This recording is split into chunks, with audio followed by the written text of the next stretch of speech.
మెదక్ జిల్లా పోలీస్ ప్రధాన కార్యాలయంలో జిల్లా SP doctor B Balaswamy IPS గారి ఆధ్వర్యంలో నూతనంగా పోలీస్ కానిస్టేబుల్గా ఎంపికై శిక్షణార్థం వివిధ ట్రైనింగ్ సెంటర్లకు వెళ్తున్న మొత్తం 152 మంది ఎస్సీటీపీసీ, అందులో మహిళా శిక్షణ కానిస్టేబుల్ 39 మంది, శిక్షణ కానిస్టేబుల్ 113 మందిలకు కిట్స్, ఆర్టికల్స్ పంపిణీ చేసి వారిని శిక్షణకు పంపించడం జరిగింది.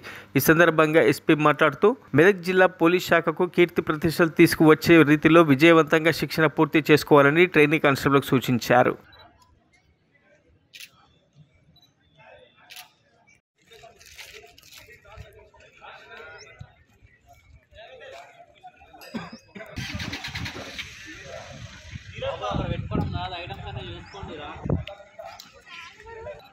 ఓకే సార్, తీసుకున్నా అయిపోయా.